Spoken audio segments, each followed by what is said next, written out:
ಎಲ್ಲರಿಗೂ ನಮಸ್ಕಾರ. ಈ ವಿಡಿಯೋದಲ್ಲಿ 10ನೇ ತರಗತಿಯ ಸಮಾಜ ವಿಜ್ಞಾನ ವಿಷಯದಲ್ಲಿ ಬರುವ 2 ಅಂಕದ ಪ್ರಶ್ನೋತ್ತರಗಳನ್ನು ನೋಡೋಣ. The most important questions blue print ಪ್ರಕಾರ ಹಾಗೆ LBA ಪ್ರಕಾರ ಪರೀಕ್ಷೆಗೆ ಅತಿ ಪ್ರಮುಖವಾಗಿರ್ತಕ್ಕಂಥ ಪ್ರಶ್ನೋತ್ತರಗಳಲ್ಲಿ ತೆಗೆದುಕೊಳ್ಳಲಾಗಿದೆ. ಇದು ಪರೀಕ್ಷೆ ದೃಷ್ಟಿಯಿಂದ ಈ ವಿಡಿಯೋ ಅತ್ಯಂತ ಪ್ರಮುಖವಾಗಿದೆ. ಈ ಪ್ರಶ್ನೆಗಳಿಗೆ ಪ್ರತಿಯೊಂದಕ್ಕೂ 2 ರಿಂದ 4 ವಾಕ್ಯ ಅಥವಾ ಅಂಶಗಳಲ್ಲಿ ಉತ್ತರಿಸಿ. ಒಟ್ಟು 8 ಪ್ರಶ್ನೆಗಳು, ಪ್ರತಿ ಪ್ರಶ್ನೆಗೆ 2 ಅಂಕಗಳು, ಒಟ್ಟು 16 ಅಂಕಗಳಿರ್ತಾವೆ. ಇಲ್ಲಿ ನಾನು ಪ್ರಮುಖವಾಗಿರ್ತಕ್ಕಂಥ ಇಲ್ಲಿ ಪ್ರಶ್ನೆ ಎಲ್ಲ ತೆಗೆದುಕೊಂಡಿದ್ದೆವು. ಬ್ರಿಟಿಷರು ಭಾರತದಲ್ಲಿ ತಮ್ಮ ಸಾಮ್ರಾಜ್ಯ ವಿಸ್ತರಣೆಗಾಗಿ ಅನುಸರಿಸಿದ ನೀತಿಗಳಾವವು? ಸಹಾಯಕ ಸೈನ್ಯ ಪದ್ಧತಿ, ದತ್ತು ಮಕ್ಕಳಿಗೆ ಹಕ್ಕಿಲ ನೀತಿ. ಮೊದಲ ಆಂಗ್ಲೋ ಮರಾಠ ಯುದ್ಧಕ್ಕೆ ಕಾರಣಗಳೇನು?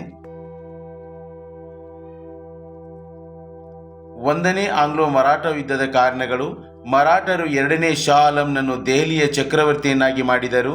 2ನೇ ಶಾ ಆಲಂ ಮರಾಠರಿಗೆ ಕೋರ್ ಮತ್ತು ಅಲಹಾಬಾದ್ಗಳನ್ನು ಕೊಟ್ಟನು. ಪೇಶ್ವೆ ಮಾಧವರಾವ್ ಮರಣ ಹೊಂದಿದನು. ರಘೋಬ ಅಧಿಕಾರಕ್ಕಾಗಿ ನಾರಾಯಣ ರಾಯನನ್ನು ಕೊಲೆ ಮಾಡಿದನು.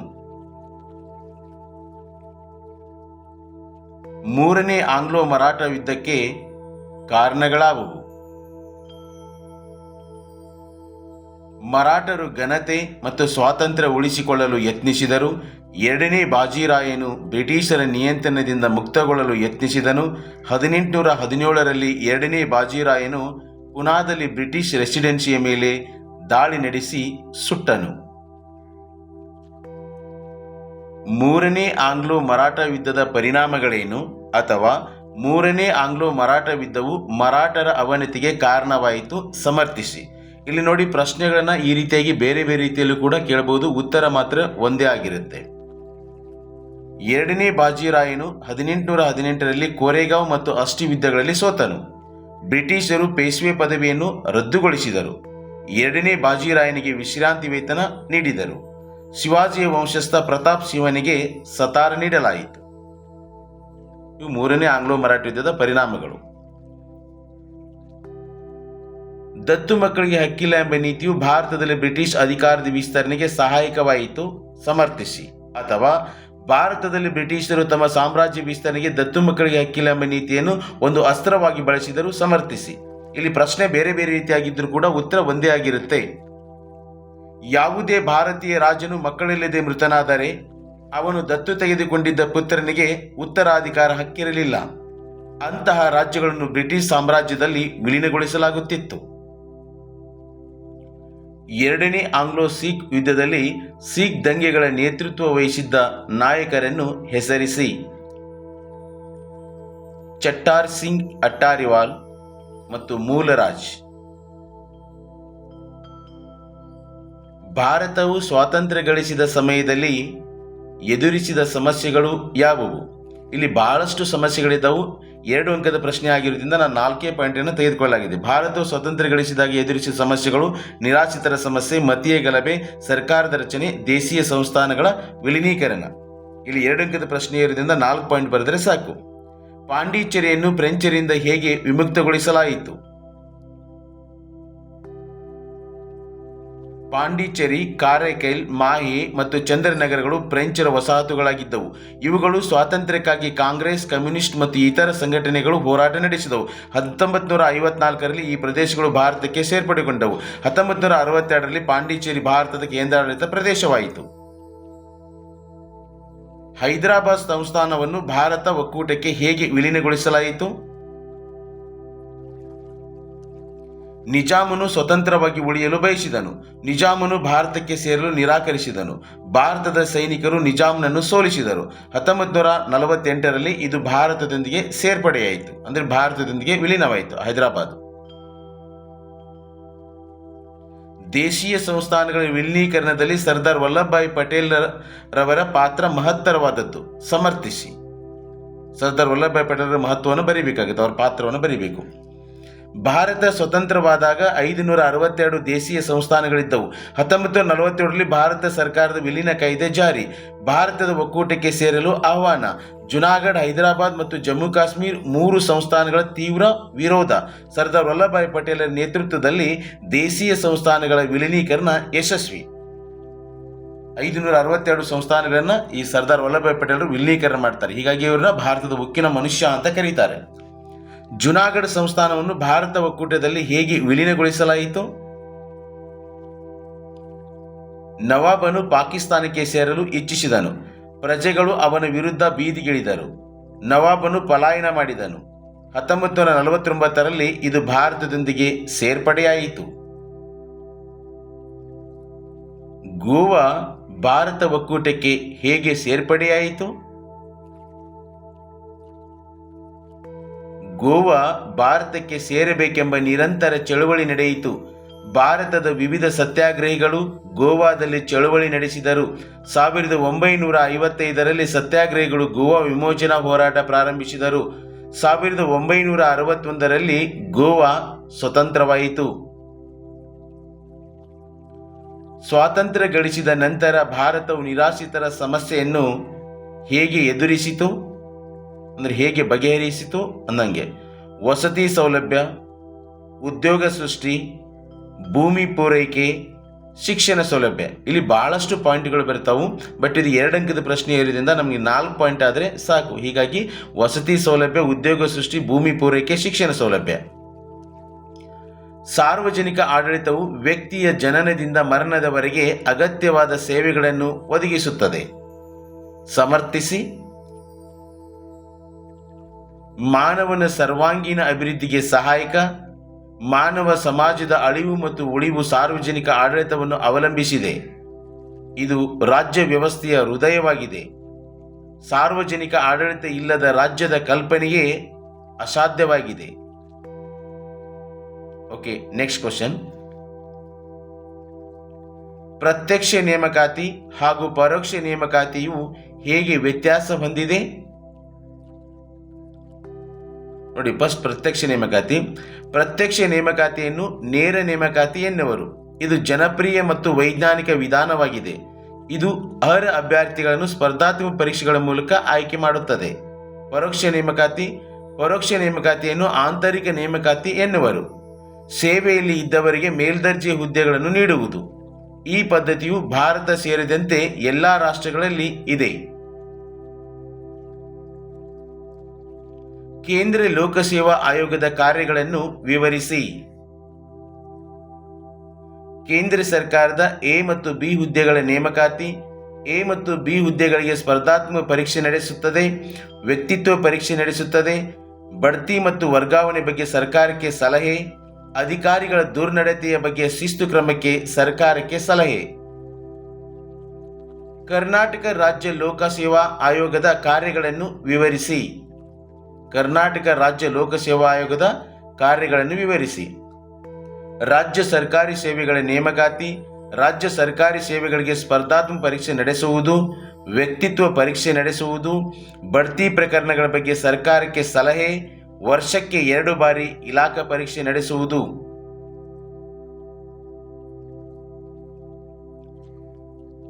ನಾಗರಿಕ ಸೇವಾ ಪರೀಕ್ಷೆಗಳ 3 ಹಂತಗಳು ಯಾವುವು?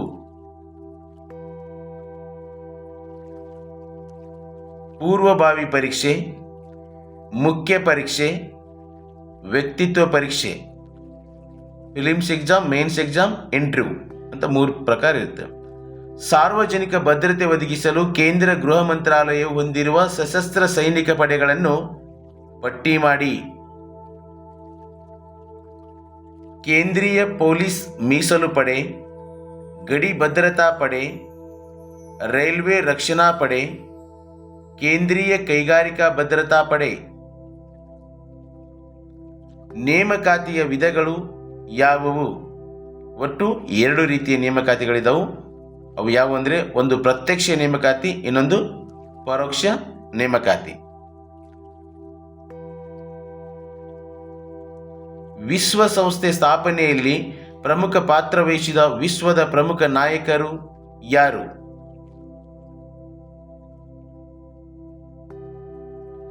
ಇಂಗ್ಲೆಂಡಿನ ವಿನ್ಸ್ಟನ್ ಚರ್ಚಿಲ್, ರಷ್ಯಾದ ಜೋಸೆಫ್ ಸ್ಟಾಲಿನ್, ಅಮೆರಿಕದ Franklin D Roosevelt, FD Roosevelt. ವಿಶ್ವಸಂಸ್ಥೆಯ ಭದ್ರತಾ ಮಂಡಳಿಯಲ್ಲಿರುವ ಕಾಯಂ ಸದಸ್ಯ ರಾಷ್ಟ್ರಗಳಾವುವು? ಭದ್ರತಾ ಮಂಡಳಿಯಲ್ಲಿನ ಕಾಯಂ ಸದಸ್ಯ ರಾಷ್ಟ್ರಗಳು America, England, France, Russia, China. ವಿಶ್ವ ಆರೋಗ್ಯ ಕಾಪಾಡುವಲ್ಲಿ ವಿಶ್ವ ಆರೋಗ್ಯ ಸಂಸ್ಥೆಯ ಪಾತ್ರ ಮಹತ್ವದ್ದಾಗಿದೆ. ಹೇಗೆ? ಕಾಲರಾ, ಪ್ಲೇಗ್, ಮಲೇರಿಯಾ, ಸಿಡುಬು, ಕೋವಿಡ್-19 ಮುಂತಾದ ರೋಗಗಳನ್ನು ಸಂಪೂರ್ಣವಾಗಿ ತೊಡೆದುಹಾಕಲು ಯತ್ನಿಸುತ್ತಿದೆ. ಏಡ್ಸ್, ಕ್ಯಾನ್ಸರ್ನಂತಹ ಭೀಕರ ರೋಗಗಳಿಂದ ಪ್ರಪಂಚವನ್ನು ಮುಕ್ತಗೊಳಿಸಲು ಪ್ರಯತ್ನಿಸುತ್ತಿದೆ. ಸಿಡುಬು ರೋಗವನ್ನು ಸಮಗ್ರವಾಗಿ ನಿವಾರಿಸಿದೆ. ಜನಸಂಖ್ಯಾ ಸ್ಫೋಟ, ಪರಿಸರ ಸಂರಕ್ಷಣೆ, ಹಸಿವು, ಅಪೌಷ್ಟಿಕತೆಗಳ ನಿವಾರಣೆಗೆ ಶ್ರಮಿಸುತ್ತಿದೆ. ಆಹಾರ ಮತ್ತು ಕೃಷಿ ಸಂಸ್ಥೆಯ ಉದ್ದೇಶಗಳೇನು? ಕೃಷಿ ಕ್ಷೇತ್ರದ ಅಭಿವೃದ್ಧಿ, ಪೌಷ್ಟಿಕ ಆಹಾರ ಒದಗಿಸುವಿಕೆ, ಜಾಗತಿಕ ಜನಸಮುದಾಯವನ್ನು ಹಸಿವಿನಿಂದ ಮುಕ್ತಗೊಳಿಸುವುದು, ಗ್ರಾಮಾಂತರ ಪ್ರದೇಶಗಳ ಜನರ ಜೀವನ ಮಟ್ಟದ ಸುಧಾರಣೆ.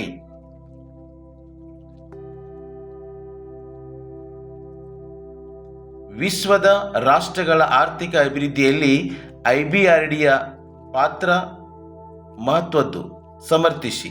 ಇಲ್ಲಿ IBRD ಅಂದರೆ ವಿಶ್ವ ಬ್ಯಾಂಕ್. ದ್ವಿತೀಯ ಮಹಾಯುದ್ಧದ ಬಳಿಕ ಆರ್ಥಿಕ ಪುನಶ್ಚೇತನಕ್ಕಾಗಿ ಈ ಬ್ಯಾಂಕ್ ಸ್ಥಾಪನೆಗೊಂಡಿತು.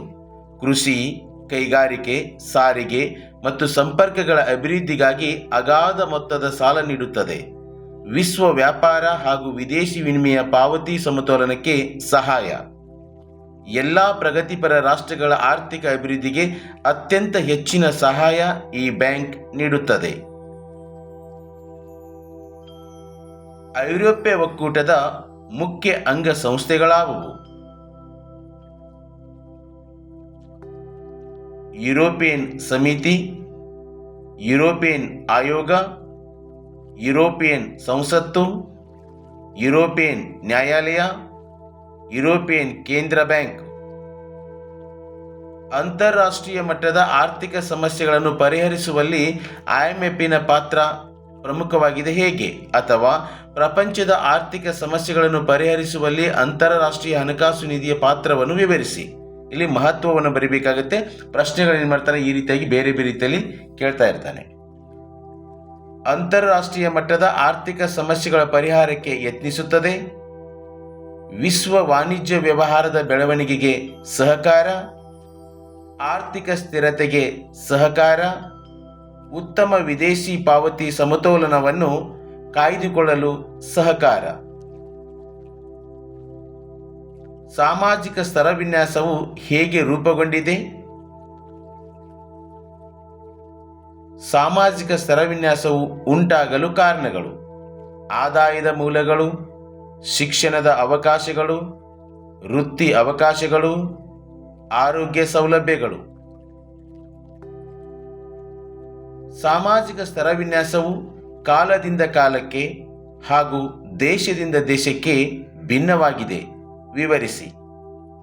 ಭಾರತದಲ್ಲಿ ಜಾತಿ ಪದ್ಧತಿಯು ಅಸ್ತಿತ್ವದಲ್ಲಿದೆ. ಈ ಪದ್ಧತಿಯು ಮೇಲು ಕೀಳಿನ ವ್ಯವಸ್ಥೆಯಾಗಿದೆ. ಸಾಮಾಜಿಕ ಸ್ತರವಿನ್ಯಾಸವು ಎಲ್ಲ ಸಮಾಜಗಳಲ್ಲಿ ಕಂಡುಬರುತ್ತದೆ. ಅಮೆರಿಕದಲ್ಲಿ ಬಿಳಿಯ ಚರ್ಮದ ಜನರು ಕಪ್ಪು ಚರ್ಮದ ಜನರನ್ನು ಗುಲಾಮರಂತೆ ಕಾಣುತ್ತಾರೆ. ಅಸ್ಪೃಶ್ಯತಾ ನಿವಾರಣೆಯ ಸಂವಿಧಾನಾತ್ಮಕ ಮತ್ತು ಶಾಸನಾತ್ಮಕ ಕ್ರಮಗಳಾವುವು? ಅಥವಾ ಭಾರತವು ಅಸ್ಪೃಶ್ಯತೆಯ ನಿವಾರಣೆಗೆ ಕಾನೂನಾತ್ಮಕವಾಗಿ ಹೇಗೆ ಶ್ರಮಿಸುತ್ತಿದೆ? ಅಥವಾ ಭಾರತದಲ್ಲಿ ಅಸ್ಪೃಶ್ಯರ ಹಕ್ಕುಗಳನ್ನು ಶಾಸನಾತ್ಮಕವಾಗಿ ಹೇಗೆ ಸಂರಕ್ಷಿಸಲಾಗಿದೆ? ಅಥವಾ ಭಾರತದಲ್ಲಿ ಅಸ್ಪೃಶ್ಯತೆಯು ಇತ್ತೀಚಿನ ದಿನಗಳಲ್ಲಿ ಕಡಿಮೆಯಾಗುತ್ತಿದೆ? ಸಮರ್ಥಿಸಿ. ಈ ಪ್ರಶ್ನೆಗಳು ಬೇರೆ ಬೇರೆ ಆಗಿದ್ದರೂ ಉತ್ತರ ಕೂಡ ಒಂದೇ ಆಗಿರುತ್ತೆ. ಅಸ್ಪೃಶ್ಯತೆ ನಿವಾರಣೆಗೆ ಸಂವಿಧಾನಾತ್ಮಕ ಕ್ರಮಗಳು. 17ನೇ ವಿಧಿ ಅಸ್ಪೃಶ್ಯತೆಯನ್ನು ನಿಷೇಧಿಸಿದೆ. 1955ರಲ್ಲಿ ಅಸ್ಪೃಶ್ಯತಾ ಅಪರಾಧಗಳ ಕಾಯ್ದೆ ಜಾರಿಗೆ. 1976ರಲ್ಲಿ ನಾಗರಿಕ ಹಕ್ಕುಗಳ ಸಂರಕ್ಷಣಾ ಕಾಯ್ದೆ ಜಾರಿಗೆ. 1989ರಲ್ಲಿ ಅಸ್ಪೃಶ್ಯತೆ ನಿರ್ಮೂಲನೆ ಜವಾಬ್ದಾರಿ ರಾಜ್ಯಗಳಿಗೆ ನೀಡಿದೆ.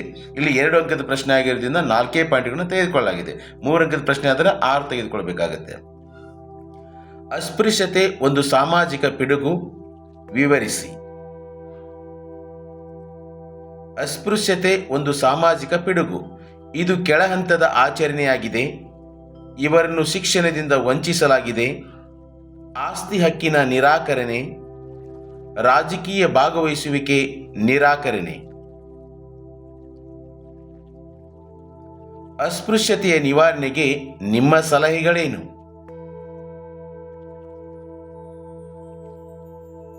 ಅಸ್ಪೃಶ್ಯತೆ ನಿವಾರಿಸಲು ನಮ್ಮ ಸಲಹೆಗಳು: ಜಾತಿ ಪ್ರಮಾಣ ಪತ್ರ ತೆಗೆದುಹಾಕುವುದು, ಅಂತರ್ಜಾತಿ ವಿವಾಹಕ್ಕೆ ಪ್ರೋತ್ಸಾಹ, ಅಸ್ಪೃಶ್ಯರಿಗೆ ಶಿಕ್ಷಣ ಒದಗಿಸುವುದು, ಮನಸ್ಥಿತಿಗಳು ಬದಲಾಗಬೇಕು.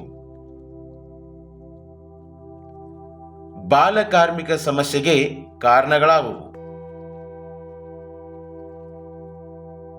ಬಾಲಕಾರ್ಮಿಕ ಸಮಸ್ಯೆಗೆ ಕಾರಣಗಳು: ಬಡತನ, ಕೌಟುಂಬಿಕ ಕಲಹ, ವಿಚ್ಛೇದನ, ಕೌಟುಂಬಿಕ ಹಿಂಸೆ.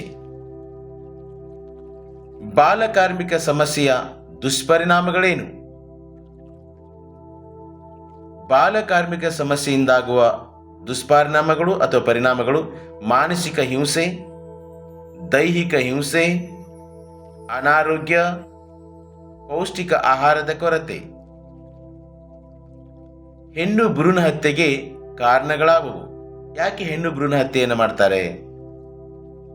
ಹೆಣ್ಣು ಭ್ರೂಣ ಹತ್ಯೆಗೆ ಕಾರಣಗಳು: ಬಡತನ, ವರದಕ್ಷಿಣೆಯ ಭೀತಿ, ಅನಕ್ಷರತೆ, ಅಜ್ಞಾನ. ಹೆಣ್ಣು ಭ್ರೂಣ ಹತ್ಯೆಯ ದುಷ್ಪರಿಣಾಮಗಳಾವುವು? ಹೆಣ್ಣು ಭ್ರೂಣ ಹತ್ಯೆ ಮಾಡಿದರೆ ಏನಾಗುತ್ತೆ? ಹೆಣ್ಣು ಭ್ರೂಣ ಹತ್ಯೆದ ದುಷ್ಪರಿಣಾಮಗಳು: ಸ್ತ್ರೀ ಪುರುಷರ ಲಿಂಗಾನುಪಾತದಲ್ಲಿ ಏರುಪೇರು, ಲಿಂಗ ತಾರತಮ್ಯ, ಸ್ತ್ರೀಯರ ಸ್ಥಾನದ ಅಪಮೌಲ್ಯೀಕರಣ, ಸ್ತ್ರೀಯರ ಸಂಖ್ಯೆ ಇಳಿಕೆ. ನೀರಾವರಿಯ ವಿಧಗಳು ಯಾವುವು? ಭಾರತದಲ್ಲಿ ನೀರಾವರಿಯ ವಿಧಗಳು: ಬಾವಿ ನೀರಾವರಿ, ಕಾಲುವೆ ನೀರಾವರಿ, ಕೆರೆ ನೀರಾವರಿ. ಬಾವಿ ನೀರಾವರಿಯು ಅತಿ ಪ್ರಮುಖವಾದ ನೀರಾವರಿ ಪದ್ಧತಿಯಾಗಿದೆ. ಏಕೆ? ದೇಶದಲ್ಲಿ ಅತಿ ಹೆಚ್ಚು ಕೃಷಿ ಕ್ಷೇತ್ರಕ್ಕೆ ನೀರಾವರಿ ಸೌಲಭ್ಯ ಒದಗಿಸುತ್ತದೆ. ಕಡಿಮೆ ಮಳೆ ಬೀಳುವ ಭಾಗಗಳಲ್ಲಿ ಹೆಚ್ಚು ಉಪಯುಕ್ತವಾಗಿದೆ. ಬಾವಿಗಳ ನಿರ್ಮಾಣ ಮತ್ತು ನಿರ್ವಹಣೆ ಸುಲಭ.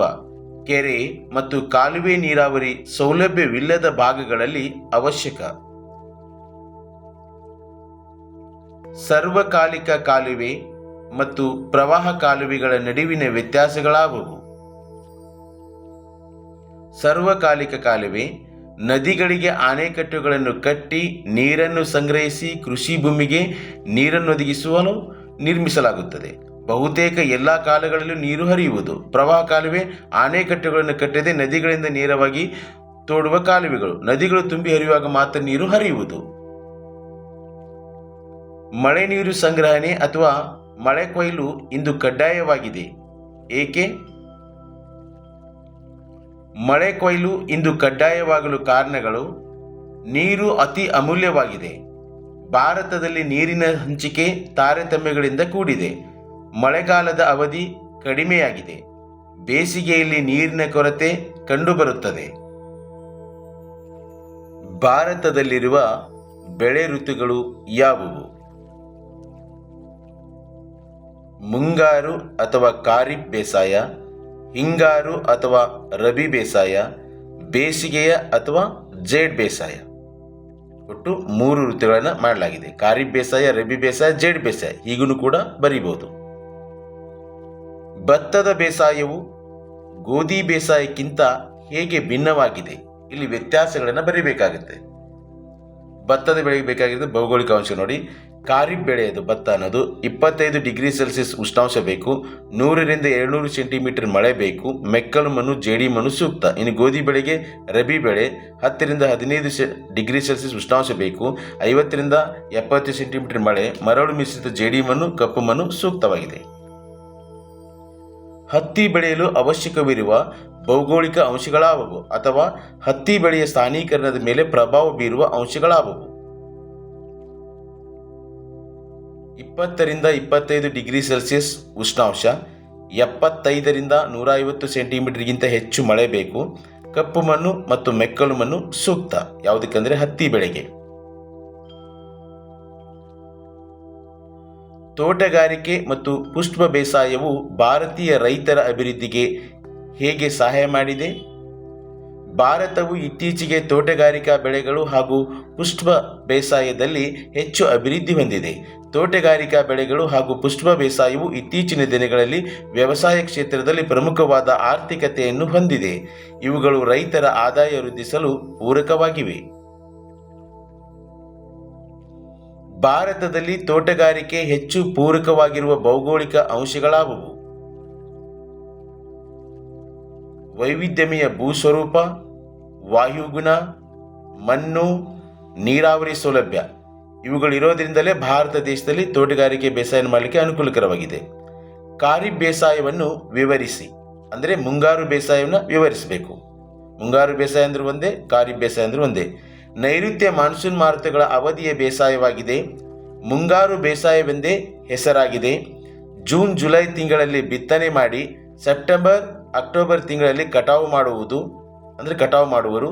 ದೇಶದ ಹೆಚ್ಚು ಭಾಗವು ಈ ಅವಧಿಯಲ್ಲಿ ಸಾಗುವಳಿಗೆ ಒಳಪಟ್ಟಿರುವುದು. ಭತ್ತ, ರಾಗಿ, ಹತ್ತಿ, ಜೋಳ, ಮೆಕ್ಕೆಜೋಳ, ಎಣ್ಣೆಕಾಳುಗಳು ಈ ಅವಧಿಯ ಮುಖ್ಯ ಬೆಳೆಗಳಾಗಿವೆ. ಭತ್ತ ಬೆಳೆಯಲು ಅವಶ್ಯಕವಿರುವ ಭೌಗೋಳಿಕ ಅಂಶಗಳನ್ನು ವಿವರಿಸಿ. 25 ಡಿಗ್ರಿ ಸೆಲ್ಸಿಯಸ್ ಉಷ್ಣಾಂಶ ಬೇಕು.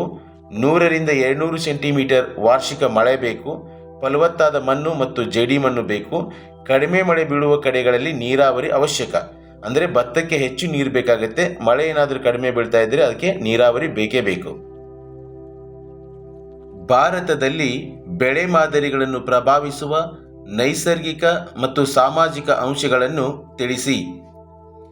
ನೈಸರ್ಗಿಕ ಅಂಶಗಳು: ಭೂಸ್ವರೂಪ, ವಾಯುಗುಣ, ಮಳೆ.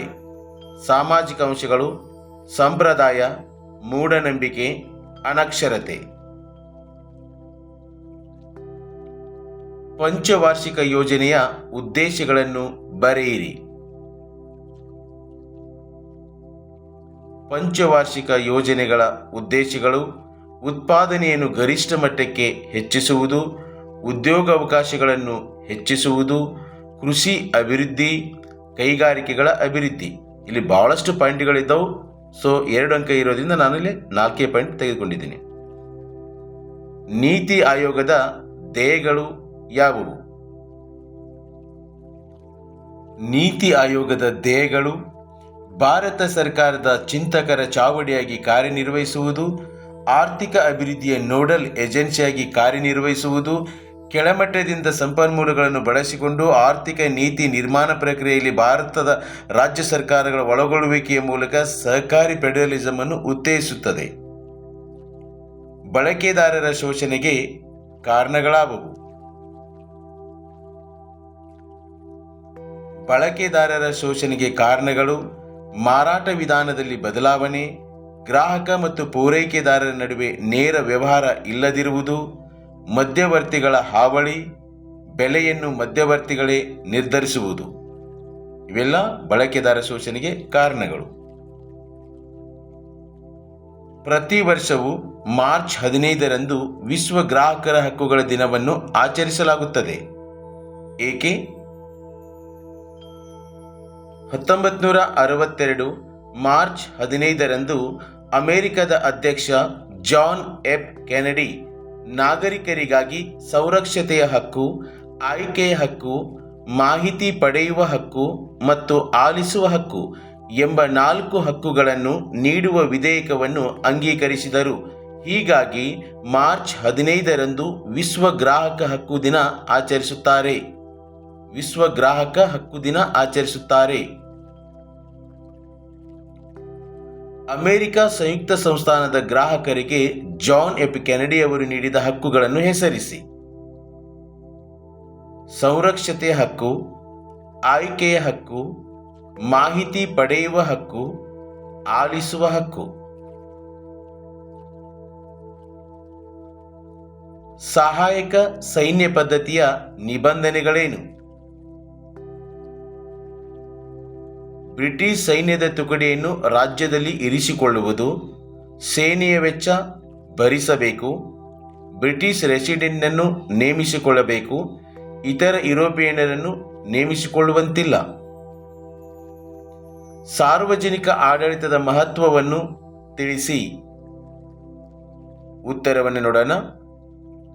ಸಾರ್ವಜನಿಕ ಆಡಳಿತದ ಮಹತ್ವ: ಇದು ಸರ್ಕಾರದ ಆಧಾರ ಸ್ತಂಭವಾಗಿದೆ. ಇದು ಸಾರ್ವಜನಿಕ ಹಿತಾಸಕ್ತಿಯನ್ನು ಕಾಪಾಡಲು ಸೇವೆ ಸಲ್ಲಿಸುತ್ತದೆ. ಕಾನೂನು ಮತ್ತು ನೀತಿಗಳ ಅನುಷ್ಠಾನ, ಸಾಮಾಜಿಕ ಭದ್ರತೆಯನ್ನು ದೃಢಪಡಿಸುತ್ತದೆ.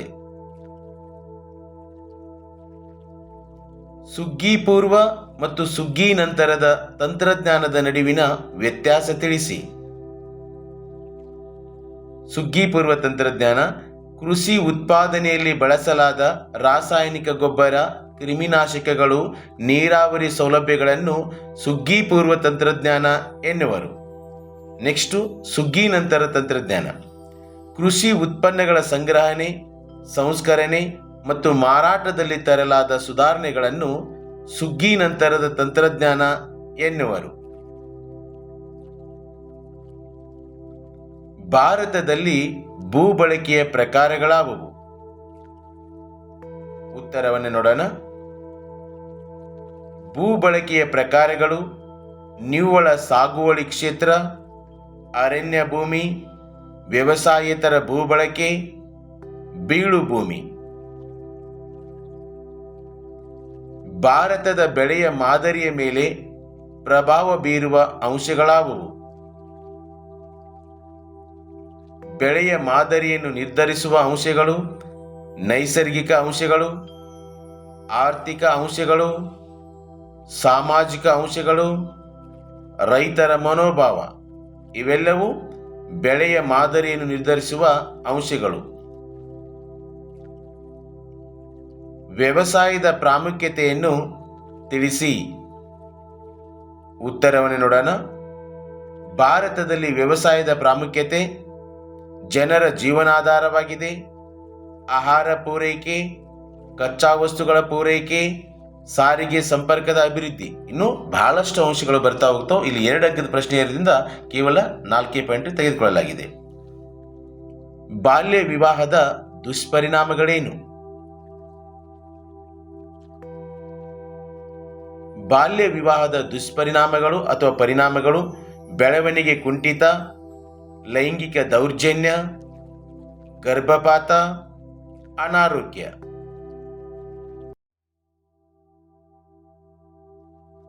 ವರದಕ್ಷಿಣೆ ಸಮಸ್ಯೆಯ ನಿವಾರಣಾ ಕ್ರಮಗಳೇನು? ಉತ್ತರವನ್ನು ನೋಡೋಣ. ವರದಕ್ಷಿಣೆ ಸಮಸ್ಯೆಗೆ ಪರಿಹಾರ ಕ್ರಮಗಳು ಅಥವಾ ನಿವಾರಣಾ ಕ್ರಮಗಳು: 1961ರಲ್ಲಿ ವರದಕ್ಷಿಣೆ ನಿಷೇಧ ಕಾಯ್ದೆ ಜಾರಿಗೆ. ಈ ಕಾಯ್ದೆಯಂತೆ 5,000 ರೂಪಾಯಿಗಳ ದಂಡ ಅಥವಾ 6 ತಿಂಗಳು ಕಾರಾಗೃಹವಾಸ ಇಲ್ಲವೇ ಎರಡನ್ನೂ ವಿಧಿಸಬಹುದು. 1986ರಲ್ಲಿ ಈ ಕಾಯ್ದೆಯನ್ನು ಕಠಿಣಗೊಳಿಸಲಾಯಿತು. 15,000 ರೂಪಾಯಿಗಳ ದಂಡ ಮತ್ತು 5 ವರ್ಷಗಳ ಕಾರಾಗೃಹವಾಸ ವಿಧಿಸಬಹುದು. ಗ್ರಾಹಕರ ಸಂರಕ್ಷಣಾ ಕಾಯ್ದೆಯ ಉದ್ದೇಶಗಳೇನು? ಉತ್ತರವನ್ನು ನೋಡೋಣ. ಗ್ರಾಹಕ ಸಂರಕ್ಷಣಾ ಕಾಯ್ದೆಯ 4 ಮುಖ್ಯ ಉದ್ದೇಶಗಳು: ಸಂರಕ್ಷತೆ ಮತ್ತು ಗುಣಮಟ್ಟಕ್ಕೆ ಪ್ರಾಶಸ್ತ್ಯ ನೀಡುವುದು, ಅಪಾಯಕಾರಿ ವಸ್ತುಗಳ ಮಾರಾಟವನ್ನು ತಪ್ಪಿಸುವುದು, ಗುಣಮಟ್ಟ, ಅಳತೆ, ತೂಕ, ಬೆಲೆಗಳ ಮೇಲೆ ನಿಗಾವಹಿಸುವುದು, ತೊಂದರೆಗೆ ಒಳಗಾದ ಗ್ರಾಹಕರಿಗೆ ಪರಿಹಾರ ಕೊಡಿಸುವುದು. ಪಂಚವಾರ್ಷಿಕ ಯೋಜನೆಗಳ ಸಾಧನೆಗಳೇನು? ಉತ್ತರವನ್ನು ನೋಡೋಣ. ಪಂಚವಾರ್ಷಿಕ ಯೋಜನೆಗಳ ಸಾಧನೆಗಳು: ರಾಷ್ಟ್ರೀಯ ಆದಾಯದ ಹೆಚ್ಚಳ, ತಲಾ ಆದಾಯದ ಹೆಚ್ಚಳ, ಕೃಷಿ ಅಭಿವೃದ್ಧಿ, ಕೈಗಾರಿಕೆಗಳ ಅಭಿವೃದ್ಧಿ. ಇಲ್ಲಿ ಬಹಳಷ್ಟು ಅಂಶಗಳು ಬರ್ತಾ ಹೋಗ್ತಾವೆ. ನೀವು ನೆನಪಿಟ್ಕೊಂಡಿರಿ. 2 ಅಂಕದ ಪ್ರಶ್ನೆ ಇದ್ದರೆ 4 ಪಾಯಿಂಟು, 3 ಅಂಕದ ಪ್ರಶ್ನೆ ಇದ್ದರೆ 6 ಪಾಯಿಂಟು, 4 ಅಂಕದ ಪ್ರಶ್ನೆ ಇದ್ದರೆ 8 ಪಾಯಿಂಟು. ಹಸಿರು ಕ್ರಾಂತಿಗೆ ಪ್ರೇರಣೆಯಾದ ಅಂಶಗಳಾವುವು? ಹಸಿರು ಕ್ರಾಂತಿಗೆ ಪ್ರೇರಣೆಯಾದ ಅಂಶಗಳಾವುವು? ಹಸಿರು ಕ್ರಾಂತಿಗೆ ಪ್ರೇರಣೆಯಾದ ಅಂಶಗಳು: ಹೆಚ್ಚು ಇಳುವರಿ ಬೀಜಗಳ ಬಳಕೆ, ರಾಸಾಯನಿಕ ಗೊಬ್ಬರದ ಬಳಕೆ, ಕ್ರಿಮಿನಾಶಕಗಳ ಬಳಕೆ, ನೀರಾವರಿ ಸೌಲಭ್ಯದ ವಿಸ್ತರಣೆ. ನೀರಾವರಿ ಸೌಲಭ್ಯದ ವಿಸ್ತರಣೆ